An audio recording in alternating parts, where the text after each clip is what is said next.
Shadow learning സൊല്യൂഷൻസിലേക്ക് ഏവർക്കും സ്വാഗതം. നമ്മൾ ടൈപ്സ് ഓഫ് ജേണൽ എൻട്രീസ് പഠിച്ചപ്പോൾ അഡ്ജസ്റ്റ്മെന്റ് എൻട്രീസ് എന്താണെന്ന് കണ്ടു. അതായത് ബിസിനസ്സിൽ റെക്കോർഡ് ചെയ്യാത്ത എന്നാൽ ബിസിനസിന്റെ ഫിനാൻഷ്യൽ പൊസിഷനെ ബാധിക്കുന്ന ട്രാൻസാക്ഷനുകളാണ് അഡ്ജസ്റ്റ്മെന്റ് എൻട്രീസ്. എന്തുകൊണ്ടാണ് ബിസിനസ്സിൽ അഡ്ജസ്റ്റ്മെന്റ് എൻട്രീസ് വരുന്നത്? Accrual system of accounting follow ചെയ്യുന്നത് കൊണ്ടാണ് ബിസിനസ്സിൽ അഡ്ജസ്റ്റ്മെന്റ് എൻട്രീസ് വരുന്നത്. അതായത് കിട്ടാനുള്ളതിനെയും കൊടുക്കാനുള്ളതിനെയും ട്രാൻസാക്ഷൻസ് ആയിട്ട് പരിഗണിക്കുന്നത് കൊണ്ടാണ് ബിസിനസ്സിൽ അഡ്ജസ്റ്റ്മെന്റ് എൻട്രീസ് ഉണ്ടാവുന്നത്. ക്യാഷ് കിട്ടിയാലോ ക്യാഷ് കൊടുത്താലോ മാത്രമാണ് ട്രാൻസാക്ഷനുകളെ രേഖപ്പെടുത്തുന്നതെങ്കിൽ അഡ്ജസ്റ്റ്മെന്റ് എൻട്രീസ് ഉണ്ടാകുന്നില്ല.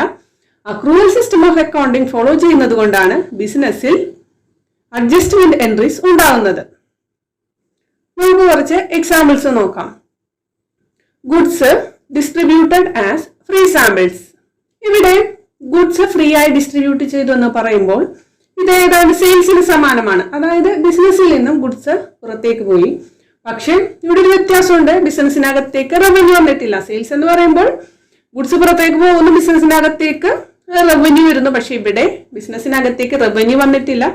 അതുകൊണ്ട് ഇത് സെയിൽസ് ആയിട്ട് പരിഗണിക്കാനാവില്ല. പക്ഷെ ഗുഡ്സ് ബിസിനസ്സിൽ നിന്നും പുറത്തേക്ക് പോയി.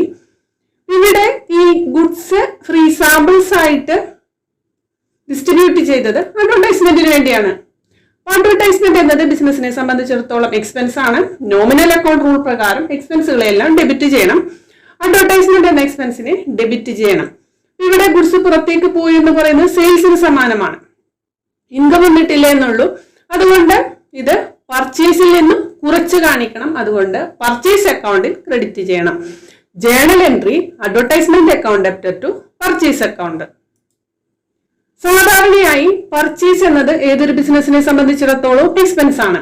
നോമിനൽ അക്കൗണ്ട് റൂൾ പ്രകാരം എല്ലാ എക്സ്പെൻസുകളെയും ഡെബിറ്റ് ചെയ്യണം. ചില അവസരങ്ങളിൽ പർച്ചേസിനെ ക്രെഡിറ്റ് ചെയ്യണം. അത് ഏതൊക്കെയാണെന്ന് നമുക്ക് നോക്കാം. Goods are given as free sample. ഇവിടെ ഗുഡ്സ് സാമ്പിൾസ് ആയി കൊടുത്തു. അത് ബിസിനസ്സിൽ നിന്ന് ഗുഡ്സ് പുറത്തേക്ക് പോയി. ഇത് പർച്ചേസിൽ നിന്ന് കുറച്ച് കാണിക്കണം. പർച്ചേസ് അക്കൗണ്ടിൽ ക്രെഡിറ്റ് ചെയ്യണം. അതുപോലെ ഗുഡ്സ് ആർ സ്റ്റോളൻ. ഇവിടെയും ഗുഡ്സ് പുറത്തേക്ക് പോയത് പർച്ചേസ് അക്കൗണ്ടിൽ നിന്നും കുറച്ച് കാണിക്കണം. പർച്ചേസ് അക്കൗണ്ടിൽ ക്രെഡിറ്റ് ചെയ്യണം. Goods are lost. Goods are given away as charity. Goods are withdrawn by the proprietor for personal use. Goods are taken for office use. ഈ കേസുകളിലെല്ലാം ഇതെല്ലാം ബിസിനസ്സിൽ നിന്നും ഗുഡ്സ് പുറത്തേക്ക് പോയി. പർച്ചേസിൽ നിന്നാണ് കുറച്ച് കാണിക്കേണ്ടത്. പർച്ചേസ് അക്കൗണ്ടിൽ ക്രെഡിറ്റ് ചെയ്യണം. അടുത്ത എക്സാമ്പിൾ നോക്കാം. Goods destroyed by fire. ഇവിടെ ഗുഡ്സ് ഡെസ്ട്രോയ്ഡ് ബൈ ഫയർ എന്ന് പറയുമ്പോൾ അത് ബിസിനസിനെ സംബന്ധിച്ചിടത്തോളം ഒരു ലോസ് ആണ്. നോമിനൽ അക്കൗണ്ട് റൂൾ പ്രകാരം അതിനെ ഡെബിറ്റ് ചെയ്യണം. ഇത് പർച്ചേസിൽ നിന്ന് കുറച്ച് കാണിക്കണം. അതുകൊണ്ട് പർച്ചേസ് അക്കൗണ്ടിൽ ക്രെഡിറ്റ് ചെയ്യണം. Journal entry goods destroyed by fire account debtor to purchases. ഇതിന്റെ അക്കൗണ്ടിങ് ട്രീറ്റ്മെന്റ് എങ്ങനെയാണെന്ന് നോക്കാം. നോക്കൂ, ഇത് പർച്ചേസിൽ നിന്നും കുറച്ചാണ് കാണിക്കേണ്ടത്. അപ്പൊ ഇത് ട്രേഡിംഗ് അക്കൗണ്ടിൽ purchases less goods destroyed by fire എന്ന് കാണിക്കണം. അതായത് ഇത് പർച്ചേസിൽ നിന്ന് കുറയ്ക്കുകയാണ്. ഇതിനെ നമുക്ക് ഈ ഗുഡ്സ് ഡെസ്ട്രോയ്ഡ് ബൈ ഫയർ എന്നുള്ളത് ക്രെഡിറ്റ് സൈഡിൽ ഇട്ടാലോ. ട്രേഡിംഗ് അക്കൗണ്ടിന്റെ ക്രെഡിറ്റ് സൈഡിൽ ഗുഡ്സ് ഡെസ്ട്രോയ്ഡ് ബൈ ഫയർ, അതായത് പർച്ചേസിൽ നിന്ന് കുറച്ച് കാണിക്കുന്നു. അതേ ഇഫക്റ്റ് തന്നെയാണ് ട്രേഡിംഗ് അക്കൗണ്ടിന്റെ ക്രെഡിറ്റ് സൈഡിൽ ഗുഡ്സ് ഡെസ്ട്രോയ്ഡ് ബൈ ഫയർ എന്നുള്ളത് രേഖപ്പെടുത്തുമ്പോഴും. ഈ ഗുഡ്സ് ഡെസ്ട്രോയ്ഡ് ബൈ ഫയർ എന്നത് ബിസിനസിനെ സംബന്ധിച്ചിടത്തോളം ലോസ് ആണ്. പ്രോഫിറ്റ് ആൻഡ് ലോസ് അക്കൗണ്ടിൽ ലോസുകളെല്ലാം ഡെബിറ്റ് ചെയ്യണം. ഇത് പ്രോഫിറ്റ് ആൻഡ് ലോസ് അക്കൗണ്ടിന്റെ ഡെബിറ്റ് സൈഡിൽ കാണിക്കണം. To goods destroyed by fire. Goods destroyed by fire to trading account. രണ്ടാമത്തെ journal entry profit and loss account debtor to goods destroyed by fire.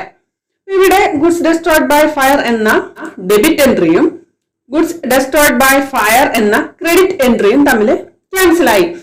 Final journal entry എന്ന് പറയുന്നത് profit and loss account debtor to trading account.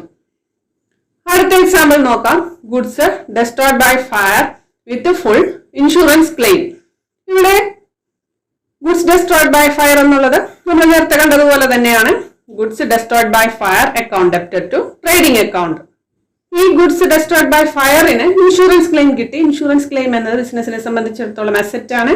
Real account rule പ്രകാരം ബിസിനസ്സിലേക്ക് asset വരുമ്പോൾ അതിനെ debit ചെയ്യണം. Insurance claim received account debtor. ഇത് goods destroyed by ഫയറിൽ credit ചെയ്യണം.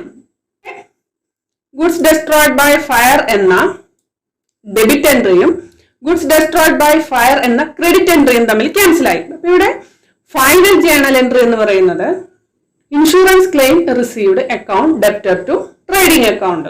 അടുത്ത എക്സാമ്പിൾ നോക്കാം. Goods destroyed by fire with partial insurance claim. ഇവിടെ രണ്ട് ജേണൽ എൻട്രി തയ്യാറാക്കണം. ഗുഡ്സ് ഡെസ്ട്രോയ്ഡ് ബൈ ഫയർ, രണ്ടാമതായിട്ട് പാർഷ്യൽ ഇൻഷുറൻസ് ക്ലെയിം. പിന്നെ നമ്മൾ നേരത്തെ തയ്യാറാക്കിയതുപോലെ തന്നെയാണ് ഗുഡ്സ് ഡെസ്ട്രോയ്ഡ് ബൈ ഫയർ എന്നുള്ളിടത്ത് journal entry profit and loss account debtor to trading account. Partial insurance claim എന്നുള്ളിടത്ത് journal entry insurance claim account debtor to trading account. ഇങ്ങനെയാണ് ഈ അഡ്ജസ്റ്റ്മെന്റ് എൻട്രീസ് നമ്മൾ ഫൈനൽ അക്കൗണ്ടിൽ കാണിക്കേണ്ടത്.